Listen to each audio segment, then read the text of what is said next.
大家好，我係天神，繼續翻嚟咧收入神拆解嘅系列。今日咧，我哋就會拆解搭棚呢一個行業。呢個行業咧，我自己係非常之有興趣嘅，因為我哋成日都見到周街都係會搭棚，亦都會覺得點解會咁穩陣嘅咧？同埋哇，好似個藝術品咁樣喎。今日咧，我哋好榮幸啊，就請到咧 Daisy 就為我哋講解下搭棚呢一個行業，同埋咧入面嘅收入結構等等嘅。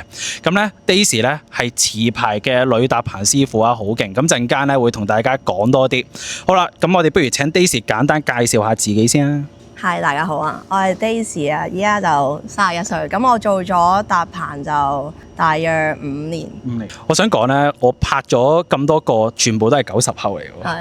係咩？係啊，的士啊 William 啊，之後啱吊機手啊 Louis， 全部都係90後。有趣，我都係90後嘅。好啦，咁啊開始之前，大家都係啦，記得訂閱我哋嘅頻道啦。咁如果想我哋繼續拍唔同行業咧，都可以咧留言支持我哋嘅。咁如果你想繼續聽阿 Daisy 分享多啲唔同搭棚嘢咧，咁都可以留言話俾我哋聽。好啦，咁我哋咧就先同大家講解下搭棚有啲乜嘢種類先，因為咧我未同 Daisy 傾偈之前咧，我係唔知原來搭棚分好多款，我以為統稱都係叫搭棚啦。咁不如講下有啲乜嘢種類先。咁搭棚咧，咁其實就有幾大類啦。咁之後再係有啲細分咗嘅，咁就唔再講到咁深入啦。咁啊一開頭就有我哋最古老嘅氣棚科啦。咁啊之後就有花牌科，花牌即係平時我哋喺街會掛晒布啊，好靚靚嗰啲，咁啊花牌科啦。之後就有地盤科啦，我哋都係屬於大棚。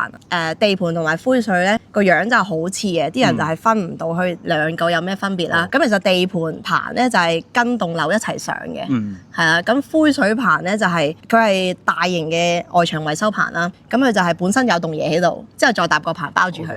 咁嗰一隻就係叫灰水。咁我本身主力做咧就係做濕碎科，咁佢嘅意思就係淋淋滲滲乜嘢都有咁樣。亦都係有人講話濕碎即係吊棚，亦都係叫飛棚。濕碎亦都入邊有好多唔同種類嘅棚咯。咁同埋好多行外人咧，即係可能好多市民咧都會唔明，即係其實可能以為我哋做搭棚咧，其實科科都會識嘅。咁其實唔係嘅，其實我哋可能做開專攻濕碎咧，多數咧做開濕碎嘅。係啊，我哋係有分唔同嘅科嘅。好啦，咁我唔知道大家咧明未？因為咧其實都係複雜，同埋都幾多煩。我哋咧不如依家就俾少少圖啊 Daisy， 咁啊考下佢，咁啊睇下考唔考到你啊。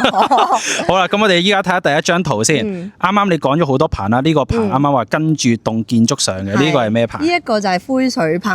呢個係灰水棚。係啦。我好難分，其實我依家分咗好耐都。呢個係地盤棚。咁其實你見到佢黃色嗰度咧有個窿咧，仲有啲石屎係未起好嘅。咁其實呢一個咧就係起緊樓。係。呢一個棚就跟棟樓一齊上嘅，係啦，所以棟樓有幾高佢就跟住上。呢兩款係好似嘅。有咩分別啊？佢之後都會鋪網嘅，呢個就係差唔多搭完棚啊，咁佢鋪晒嘢，係啦。但係呢一個其實就係地盤棚咯。OK，係啊。咁分唔到得唔得嘅咧？分唔到都冇乜所謂嘅，但係做下就會知咯。因為一開頭我都係好混亂。咁我哋依家呢個你就最熟啦，係咪？係啊，因為我哋搭棚咧都會去進修嘅，即係好似其實我覺得有啲似醫生啦，醫生有唔同心臟科、血管外科，未必即係我哋有唔同嘅專項啦。咁我近排就去咗進修，就係去咗氣棚科。氣棚 OK。因為其實係搭啲嘢好多都唔同啦，同埋佢啲術語又係唔同啦，又要再重新記過好多嘢。係啊，咁佢唱又有十幾廿款咁樣。咁啊，同我哋平時搭嗰啲就係好大分別，同埋佢個力嗰個運用係再勁啲。咁上堂會學埋點樣用嗰度力嘅？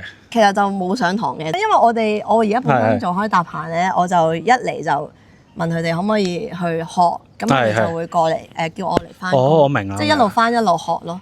哦，呢一隻就係即係跟師傅我哋。係啦，跟師傅學。係啦。就唔係話好似我哋平時想像就係建造業議會，係啦，就唔係喺學校入面學嘅。咁我哋入行咧，咁其實都有幾個途徑嘅。咁有啲人最常見啦，就係去建造業議會嗰度讀書啦。咁佢就可以揀竹棚科，之後就讀，而家好似係讀半年。咁就讀完之後再去考埋個試啦。如果考試合格就會有個中工牌啦。讀係真係讀啊嘛，係嘛？真係讀嘅，即係喺學校讀。佢都要練嘅，就唔係做嘢跟師傅。但係因為佢哋讀完之後，可能嗰啲師傅咧，嗰度啲導師都會聯絡啲老細啊，問佢哋要唔要人咁樣。如果要就派佢哋落去咯。不過就以我所知，地盤比較多啲。派佢落去有冇錢收㗎？應該就冇嘅。冇，未有住。唔係，你話人工？係。佢哋會有人工嘅。係。佢哋會有人。可以幫補下學費啊。係啦。我哋繼續啊。咁陣間會再講多啲關於入行收入啊。我哋而家再了解下啲竹棚先，因為唔了解咧，我哋唔知做緊乜嘅。冇錯。好啦，咁氣棚啦呢度，係。咁啊上下氣棚有冇分別㗎？呢個即係上面嗰個咧，好大個喎，呢個就好似細啲。上邊嗰個咧，我睇到係大金鐘，因為氣棚就以我所知有兩種啦。大金鐘，佢有一種叫龍船脊，係啊，即係一種係叫大金鐘。係啊。咁下邊嗰個咧，因為我睇唔到個頂啊，有機會係龍船脊。OK。不過我成日我都會有啲亂亂地。大約啦嚇。上面嗰個就係大金鐘嚟嘅。咁幾時要搭大金鐘？幾時要搭龍船脊咧？咁啊睇當地嘅要求，當地鄉委會嗰啲要求咁樣嘅。中途有一個問題殺入就係，哇呢度咧其實都幾多蜜蜂類嘅嘢喎，即係唔好意思我有啲廢，但係你搭棚會唔會成日遇到咧？又未必會成日嘅，但係間唔中都會遇到。咁點算？即係譬如我喺高空冇喐，哇好大隻，好驚啦！咁點算啊？冇喐啊！好大鑊啊！同埋我哋試過啲飛棚咧，有個蜜蜂竇。哇！一係就叫佢哋揾人清咗佢先，即係揾嗰啲滅蟲公司。一係就一嘢懟。你懟佢哋收錢喎，大佬。通常都唔會嘅，咁有陣時通常都係唔好喐，等佢走。但我就未遇過有蜂竇嘅，我都比較好彩嘅。你驚唔驚先？我驚啊！我唔喐嘅，都要頂硬上，冇辦法。係啊。好啦，咁我哋咧大致上就已經睇咗唔同種類嘅棚架啦。嗱，唔明咧，你留言再問啊。等先，我想講呢個氣棚上邊嗰隻咧就係花牌。花牌，OK。花牌科又係唔同嘅。頭先我講咗個氣棚花牌啦。氣棚花牌都係比較耐啲嘅學。我哋大家慢慢學啦。嗱，唔夠喉可以再開多集。咁我哋了解咗大約有啲咩種類啦，開始可以入正題啦。好啦，咁我哋依家咧就要講下唔同嘅科啦，或者唔同嘅經驗，佢哋嗰個人工係幾多啦？好。咁其實因為唔同科咧，嗰個人工係會有少少唔同嘅，有啲可能會工時長啲，同埋有啲會工時短啲，有人工高啲咁樣嘅。咁我大約講下啦，即係普遍咁樣計啦。咁啱啱入行咧就大約900蚊套啦。咁因為佢白紙就大約係900到1000啦。之後就到熟手啲嘅僆仔啦，就1100到1200啦，比較熟手啲嘅，係。我問僆仔咧，係真係後生啲嘅。就唔關事，有啲幾廿歲都係。係啊，你可以40幾歲先入嚟做僆仔。OK。係啦。咁啊，僆仔就耐過白紙少少。係啦。OK。白紙係完全唔識嘅。好。僆仔就係最頂就1200蚊到啦。咁啊，之後到去到中工啦，可能咁嘅中工都有分好多唔同級噶嘛，即係咁叻嘅中工同埋叻啲嘅中工，咁啊大約1300到1700，係啊，大約係大約呢個數啦。咁即係中工再上就保師咯，咁啊1800到2000蚊度。嗱，呢個保師咧，個保字咧係補習個補啊，係即係打機嗰啲保師喎。點解叫保師咧？因為佢又爭少少到師傅咯，即係佢又可能未必話好通得晒，但係又差不多做到師傅嘅嘢咁樣。好。係啦，係1800到2100度啊，保師。好驚，好多蜜蜂，疑神疑鬼啊！我依家坐得耐，喂，係咪驚啊？驚啊！驚啊！好嚟。之後就到師傅啦，咁師傅就大約係2200到2500度啊。OK。大約呢一個數。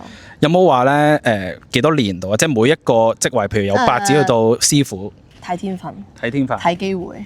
即係譬如我白紙我好叻嘅，一入嚟我天才嚟嘅，我好快就可能我比人哋快1倍時間就去到保師咁樣，有冇可能？都要2-3年。都要2-3年。但係天分係會有加成啊，加速。有加成，同埋要睇勤唔勤力。OK。主要睇間公司多唔多機會，即係睇下對上嗰個，即係俾唔俾機會你啊。咁有啲公司可能，喂，我點解要俾你升上去？係咪先？我升咗上去，你升咗上去咪冇僆仔咁樣。喺呢一行啦，嗰啲有天分嘅人通常有啲咩特徵嘅咧？佢哋冇咁驚咯，即係我覺得呢一個都係好重要啊，因為有陣時你可能你搭棚咧，即係你驚你冇咁放膽咧。係啊，譬如緊張你手震，係啊，冇錯，你答唔到嘅喎。因為其實我有啲嘅，即係我係比較驚青啲嗰啲咧，即係我係會細膽啲咯，即係咁我見到有啲係好大膽嘅。我明啊，咁樣。係啊，即係啊，咁我就努力搭夠咯，係啊。即係譬如啊，如果俾我啊。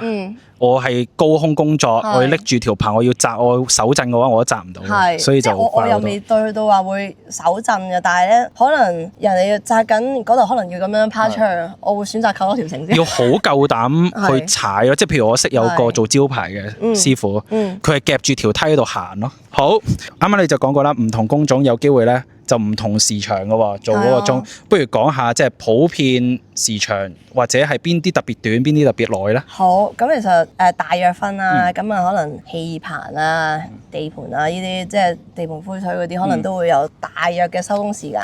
咁可能返8點收5點到，大約。咁之後就到我哋濕碎啦。咁因為濕碎又比較複雜啲嘅，咁其實可能我哋一架車就代表一間公司嘅，咁有啲公司係比較多車啲。咁我哋叫大公司啦，咁佢哋可能要做晒啲 order 先走到啊，有陣時可能7-8點咁樣，係啊。OK， 嗱濕碎咧就係我哋平時裝冷氣機有機會搭嗰啲啦，係啦，即係總之就冧冧滲滲，無啦啦你見到有個棚好似係一個 area 咁樣啦，佢就唔係一個好大型嘅，咁嗰啲就係濕碎啊。係啊，同埋但係我哋都有分大濕碎嘅，所以就即係我哋可能係有啲大型嘅吊棚咯，因為其實濕碎係即係飛棚，即係凌空出嚟嗰啲。嗱，大家呢個位咧都要注意啊，因為濕碎唔代表佢就渣啲喎。係啊，其實係比較高危啲嘅。係咯，仲要高危啲啊！不如呢度講咗先，我哋好咁其實我哋濕碎啦，咁都有分大濕碎、細濕碎啦，同埋你濕碎入邊仲有分好多唔同嘅類型棚啊，即係例如招牌啊、門面啊咁樣，都係有啲特別得意啲嘅嘢玩咯，係啊。有冇話最難忘係邊個工作啊？有最難忘係嗰陣時係啱啱中工仔係啊落去啦，咁嗰陣時我落去轉，崩牆爛晒。哇！呢啲我有睇過。係啊。我睇唔知小紅書係啊，佢話啲石屎甩落嚟咁樣嘅。係啊，之後我再睇，因為我落到去佢嘅冷氣個窗下邊就冷氣機，冷氣機下邊埲牆爛晒，之後再落咧已經係人哋個玻璃啦。即係冷氣機嘅下邊有簷篷，簷篷下邊仲有玻璃咧，已經係冇位住。之後我就黐後鎖喺對面咯，即係硬喺對面咯。咁如果真係好危險，你見到喂埲牆都唔實嘅，係啊，咁夾硬嚟，我哋唔會夾硬嚟嘅，我哋係會用我哋嘅方法整硬個棚咯。係啊，冇得揀嚟嘅，因為你人哋要出去做嘢噶嘛。哇！呢個我真係撈緊喎。係啊。即係有陣時真係好危險，咁點算咧？你有冇話會停咗先？我哋研究下點做，一定要諗啦。你唔可以唔會揀嚟。即係始終咧搭棚係俾人哋做嘢啦。咁我哋搭個棚而係要安全啊嘛。咁你唔安全，你自己都過唔到人，過唔到自己咯。我之前問咗阿 Daisy 一個好低能嘅問題啦，我就問：通常咧呢啲即係我哋出去凌空搭棚啦，係推啲咩人出去先咧？係啊，咁啊第一個出去先一定係師傅啦。係，一定係師傅。係啊，因為我哋依家有制度有牌，即係要跟住個制度去行啦。咁其實出去就要師傅行頭啦，係啊。咁我哋都唔會話咩即係好似啲人亂咁講話，喂，真係推人去，喂，你出去啦，你出去轉啦。咁啊唔會嘅，因為真係始終好高危啦。有一個問題問得幾好，就係點樣先為之一個好嘅師傅？我覺得係要睇住啲細嘅，係啊，即係你唔可以話亂咁唔嚟。哇，咁啊同我咧即係聽開其他行業有啲唔同喎。有啲行業可能喂你出去即係新仔出去先，咁但係原來考牌有講就話喂有分邊個先咁樣。係竹棚唔得，因為竹棚太高危，即係你同埋佢對嗰個力學啊，對嗰個技術嘅要求係好高㗎。係啊。好，咁呢個有趣啊！咁我哋就落到去啦。咁如果我哋譬如啦，啱啱講會考牌，不如簡單都總結下考牌制度。譬如做邊啲要考牌？我哋搭棚啊，我哋全部都要考牌嘅。全部都要考。係啦，咁我哋就而家好似我哋建造業議會啦，咁有幾個考試啦。咁啊，以前咧係近呢1-2年先推出咗一個叫中工嘅飛棚牌，同埋一個高級嘅飛棚牌嘅。呢個係新加上去嘅。咁以前咧淨係得竹棚中工同埋竹棚大工嘅啫。係啦，如果師傅就有2張啦，就睇下你做邊科啦。如果你做濕碎就一定要有大工牌同埋飛棚牌。飛棚係。咁考呢啲牌幾多錢啊？好似幾百蚊。幾百蚊。咁啊難唔難考咧？你覺得？我覺得最難考係大工啊。大工 OK。即係對我嚟講係有啲難度嘅。咁可能好多師傅都會覺得有咩咁難考啫咁樣。咁對我嚟講啦，即係我平心而論，我覺得係幾難嘅，因為你要自己一個人要笨晒啲嘢擒上擒落，同埋最慘係2條繩扯住咗。哦，佢實戰嘅。實戰嘅，有限時嘅，要拆完先搭嘅。喺邊度搭啊？咁樣？香港仔漁港村嗰個建造業議會，係訓練考場嚟，嗰個最難咯，我覺得。哇！呢一個佢就唔係齋理論喎，即係要你實際做出嚟。係啦，同埋佢嗰個合格率係比較低嘅。OK，咁大家想入行加油啊！係啊。好啦，咁不如咧都講埋你嗰個心路歷程啦。由譬如第1年做到依家，因為咧佢之前第一條拍 MM， 大家應該有機會睇過，都200幾300萬人睇，我見嗰陣時係4年前啦。係。之後咧嚟到依家，其實你已經係5年啦嘛。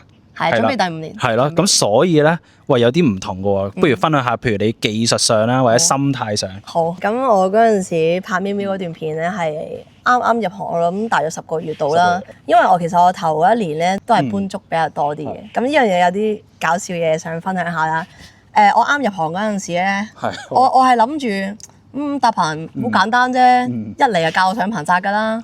我係唔知點解我嗰陣時會有咁嘅諗法。Sorry， 我有好多嘢真係嬲住你喎，嗰陣時。好驚，我冇噴香水喎喂。咁我嗰陣時係諗住我一入行啦，啲師傅係會一嚟就教我上棚紮滅嘅。我第一日翻工我係唔知道原來搭棚係有8尺嘅竹㗎。你要搬佢？唔係，我係唔知有啲咁短嘅竹啊，即係因為佢8尺係可能高我咁多度啦。咁佢因為原來8尺竹主力係做濕碎先會比較多啲用到8尺嘅竹啦。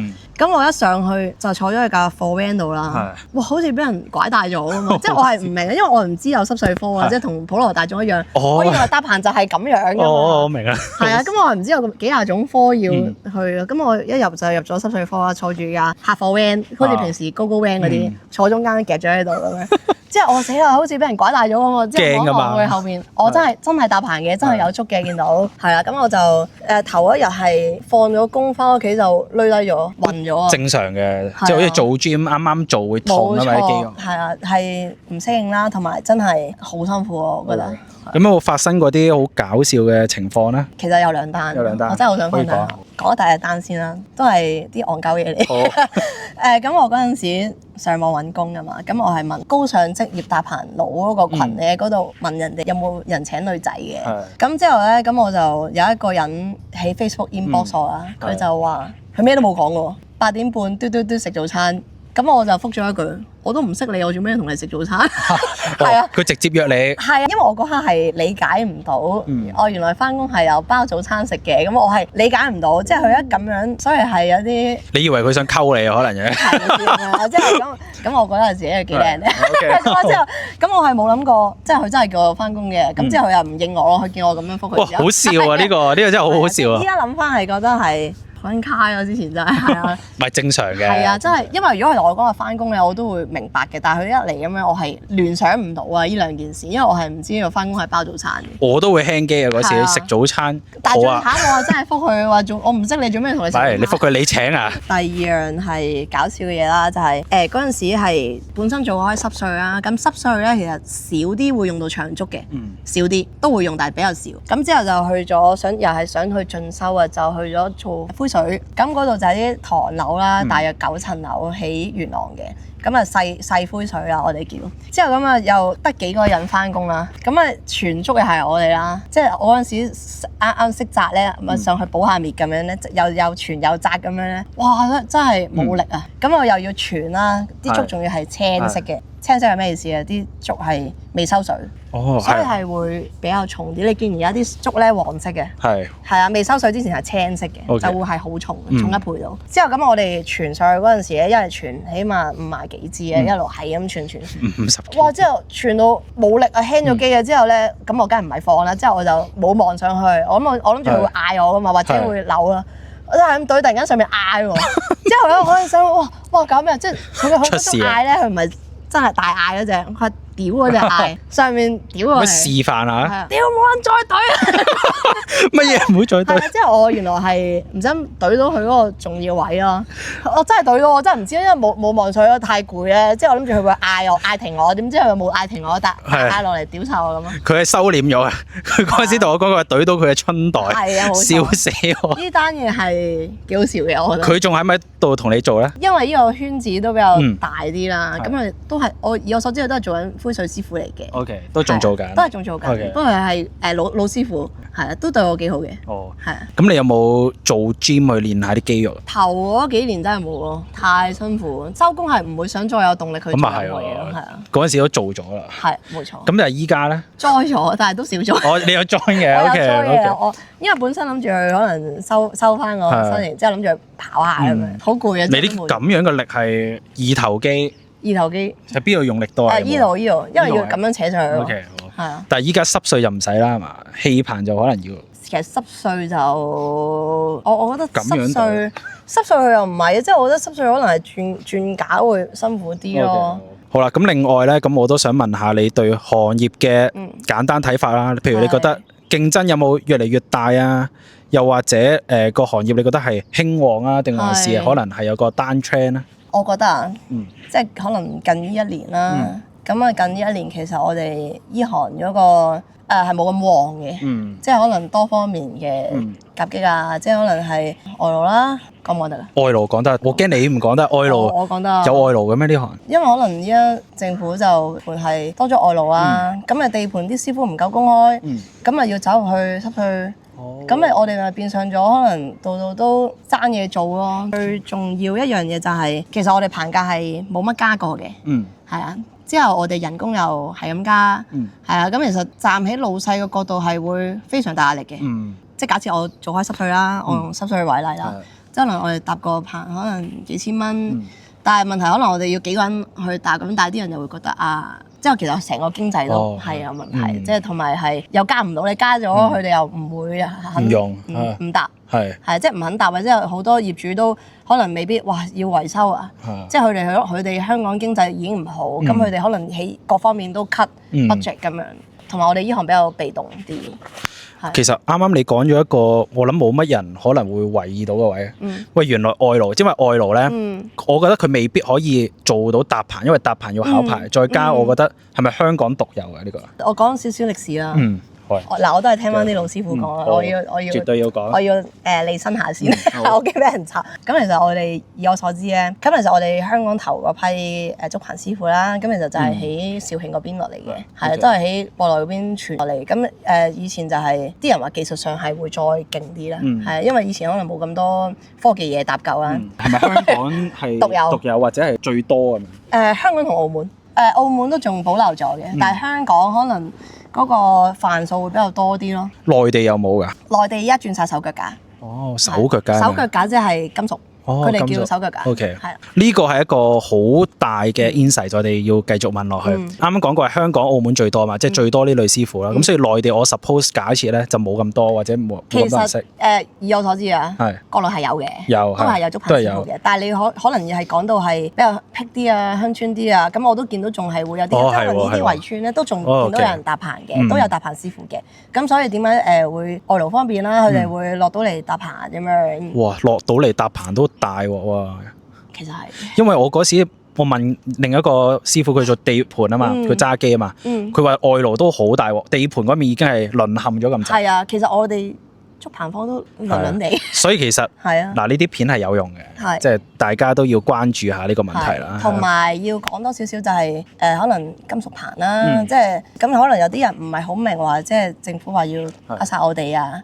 咁樣，咁其實我哋即係要中立啲去講啦，即係我又唔想話偏幫邊一科咁，但係我主要做竹棚咧，我就想講，即係而家有啲人唔明就係要用金屬棚取替我哋，咁其實佢而家成件事咧，成個條例咧就係講可能政府嗰啲政府嘅盤啦，咁佢哋起嘅時候咧就有50% 係要用到金屬，係啦咁樣，咁其實同埋不過而家以我所知係好多大型嘅承建商咧。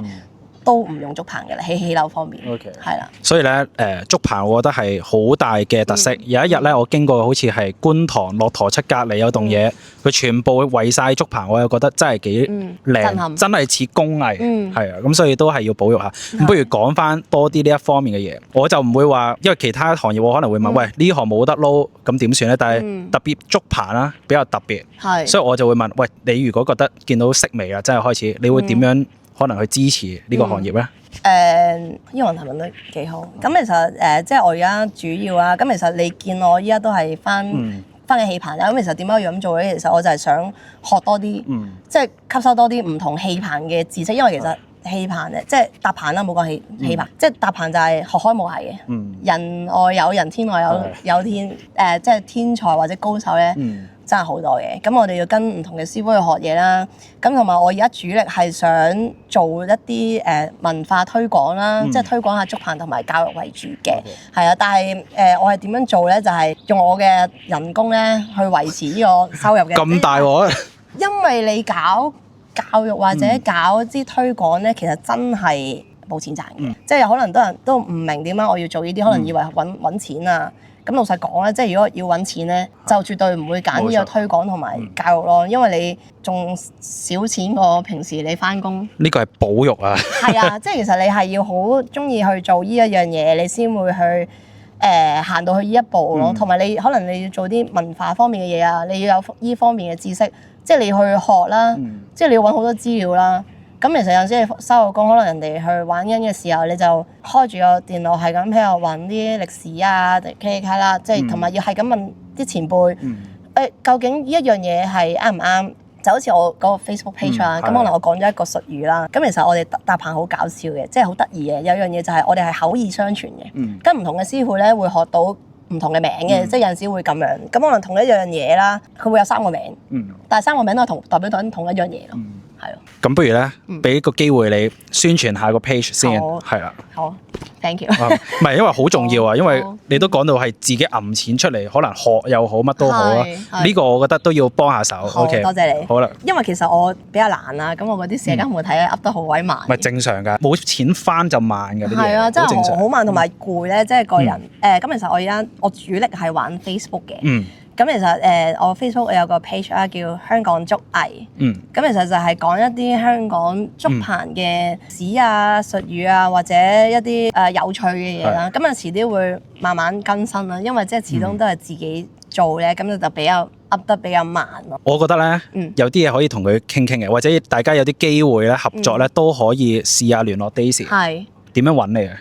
可以喺 Facebook 度揾我，同埋咁我有搞啲推廣班嘅。咁係啦，因為機會咧，你唔知喺邊度嚟，可能有啲觀眾佢係做開嗰塊咁啱，喂，可能有機會 cross over 啲竹藝，係啊，咁我哋就揾下啲機會啦。冇錯。另外咧，我覺得啊，少咗 suggestion 即係建議，可能有機會咧，你綁個 cam 喺度搭，揾到錢喎，做 YouTube。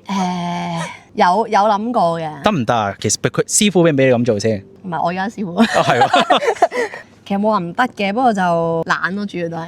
唔係得㗎，我諗住咧，我幫佢起咗個頭先，陣間咧，我哋就去試下即係唔同嘅步驟啦，搭棚，當係小試牛刀先。好。之後咧，如果多人睇，其實你自己都可以拍。好啊，其實都係有個 YouTube channel 嘅，但係咧就啲我覺得拍啲片好似可能係嗰個片唔夠得意啊。太悶啦，我覺得。未有人知，因為你 嗰啲你都冇擺，係咪？係啊。咁其實我哋擺翻喺度，譬如佢陣間咧留言會置頂嘅，大家可以訂閱埋佢個 YouTube 頻道。OK。多謝你。因為其實 YouTube 係好直接推廣到唔同文化嘅嘢，係啊。咁如果你個 YouTube 譬如你溫到又有錢翻，又多人睇，咁其實對於呢個竹棚都係好事。